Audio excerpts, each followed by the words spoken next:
Estudando o Livro dos Espíritos com Allan Kardec.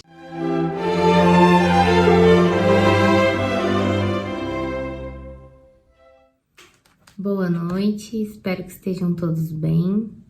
Eu sou a Daniela Arantes, estou aqui para darmos continuidade ao estudo do Livro dos Espíritos, que está sendo feita às segundas-feiras aqui no canal do Grupo da Fraternidade Espírita Irmão Aniceto.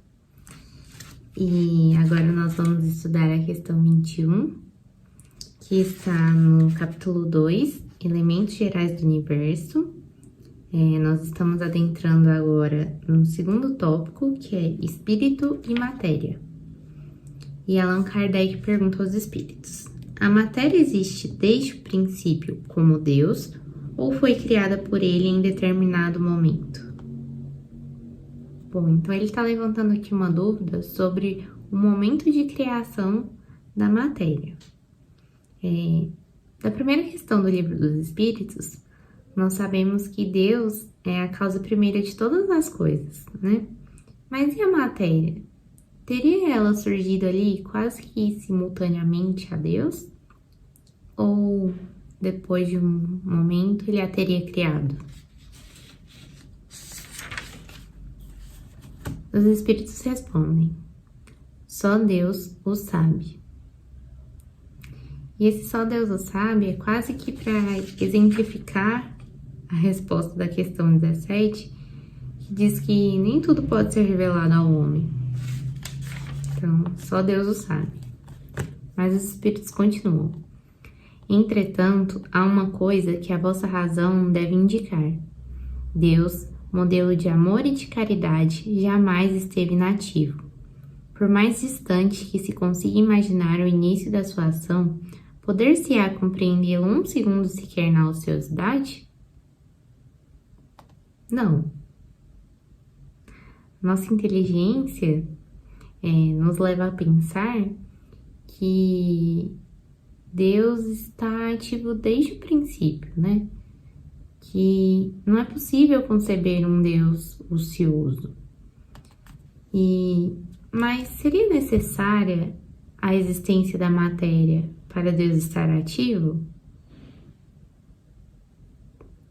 Se Deus criou a matéria, surgem diversas questões como ele teria criado? Com que? A partir de quê? Seria a partir do nada, como mostra a alegoria bíblica? A concepção espírita não admite a existência do nada. Mesmo na vastidão do universo, né? Nós não podemos conceber um nada. Mesmo onde não há matéria, onde não há massa, há um campo de forças, há uma energia, há algo. Então, o que seria o nada? É difícil ainda para nós compreendermos, mas o que nós sabemos? O que a ciência nos mostra? Bom, nós sabemos que o universo está expandindo. Então, se rebobinarmos a fita, é como se estivesse tudo juntando e se aglomerasse tudo em uma única partícula densa, com tudo ali. E a partir de um certo momento, então, há uma explosão, o Big Bang, e essa partícula se fragmenta, e a partir das forças gravitacionais, forças elétricas, forças nucleares, surgem os átomos, surgem os elementos, surgem as galáxias, surgem os planetas. Então, há uma certa lógica por trás dessa origem. Embora nós não a compreendemos completamente, nós vemos que há uma lógica, há uma inteligência. As coisas evoluíram bem, né? Floriram de uma forma que fizesse sentido. Então, no livro dos médiuns, na segunda parte, no capítulo 3, item 65, tem um trecho que diz que todo efeito inteligente há de, por força, derivar de uma causa inteligente. Esse trecho está inserido num outro contexto, mas acho que cabe aqui também, né? Que causa inteligente teria toda esse processo inteligente, se não Deus, né? Então,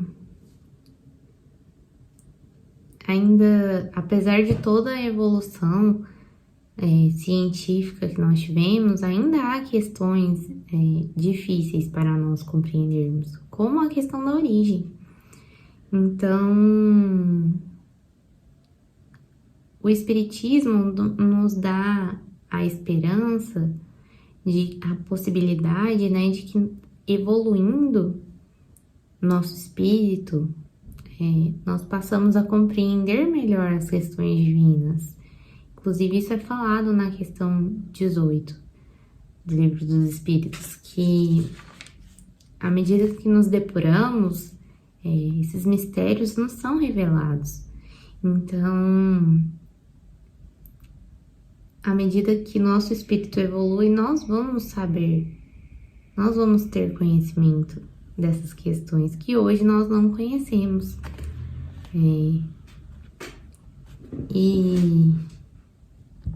no Evangelho segundo o Espiritismo, no capítulo 3, item 19, sobre a progressão dos mundos, tem um parágrafo que diz assim: ao mesmo tempo que os seres vivos progridem moralmente, os mundos que eles habitam progridem materialmente. Quem pudesse seguir um mundo nas suas diversas fases, desde o instante em que se aglomeram os primeiros átomos que serviram à sua constituição, vê-lo-ia percorrer uma escala incessantemente progressiva, mas por graus insensíveis a cada geração, e oferecer aos seus habitantes uma morada mais agradável à medida que estes avançam, eles mesmos, na senda do progresso. Assim, caminham paralelamente o progresso do homem, o dos animais, seus auxiliares, dos vegetais e da habitação, porque nada é estacionário na natureza. Quanto esta ideia é grande e digna da majestade do Criador! E ao contrário, quanto é pequena e indigna do seu poder aquela que concentra sua solicitude e sua providência sobre um imperceptível grão de areia da terra e restringe a humanidade a alguns homens que a habitam. Realmente, assim, a Terra é muito menor que um grão de areia perante todo o universo, né? A criação de Deus é muito maior do que só a Terra, só nós, seres humanos. A humanidade é muito maior do que só nós, seres encarnados, né? É uma visão muito pequena dizer isso. Então, nós temos que... Aqui também fala sobre o progresso, e o progresso como algo que está sempre regindo tudo, né? Desde o princípio. Então, e nem sempre nós vemos esse progresso. Nós que vivemos, 100 anos só, e olhe lá, nos bilhões e bilhões de anos do universo que demorou para a criação de tudo, né? Então, o tempo de Deus é muito maior do que o nosso tempo. Então, às vezes fica difícil para nós compreendermos, né, essa origem que foi há tanto tempo atrás. Então, nós precisamos primeiro evoluir para depois entendermos melhor essas questões. eu não poderia terminar sem ler aqui um trecho do que o Espírito Miramês comentou no livro Filosofia Espírita. Eu retirei as partes que eu achei mais interessantes, então eu vou ler aqui. Quando falamos que Deus criou o universo, é por faltar em nossa linguagem o verdadeiro significado de criação. Na dialética fraca dos homens, criação é dar existência, é usar a mente e as mãos para que algo tome forma ou feição. Escapa ao nosso raciocínio o que significa criar no dicionário da natureza divina. Se ele criou, onde buscou o princípio da formação das coisas? Essa é uma fórmula que ele não achou conveniente que os homens soubessem. Nesse campo profundo, somente os espíritos puros, altamente evoluídos, têm notícias dessa ciência espiritual. A matéria existe desde a eternidade como Deus? Somente ele o sabe, nos informa o Livro dos Espíritos. Só podemos dizer que a idade da matéria se perde para nós na noite dos milênios incontáveis e que o seu cinetismo é uma realidade, não que ela se move por si só, mas porque se move por vontade daquele que nunca fica sem atividade. Há segredos que ficarão por muito tempo sem serem desvendados, por nos faltarem sentidos e capacidade para suportar as revelações e saber fazer uso das belezas imortais dos valores do espírito. Pormenorizar as atividades de Deus é salientar a nossa ignorância acerca dele, pois somente ele se conhece e aos seus segredos mais profundos. Nós ainda temos de adentrar as primeiras sendas do conhecimento de nós mesmos, ambiente infinito de sabedoria, para depois começarmos a pensar, estudar e compreender o livro da natureza, onde os atributos da divindade estão em evidência. As portas pelas quais devemos entrar para nos conhecer são ensinadas por Cristo no seu Evangelho. A vivência dos preceitos que ele nos ofereceu nos faz compreender o que se deve pensar acerca de Deus e da sua criação. Bom, ele diz tudo aqui. Mas resumindo, então não adianta nós tentarmos compreender questões sem antes olharmos para nós mesmos, buscarmos resolver nossas próprias questões, né? Olhar para os nossos defeitos, tentar corrigi-los, olhar para as nossas ações.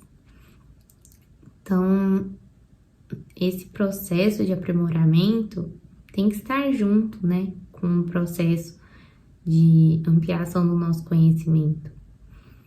É claro que, como disse no Evangelho, progresso é algo natural e que às vezes não é tão perceptível numa geração, mas é preciso buscar esse progresso também. Não podemos esperar ele vir.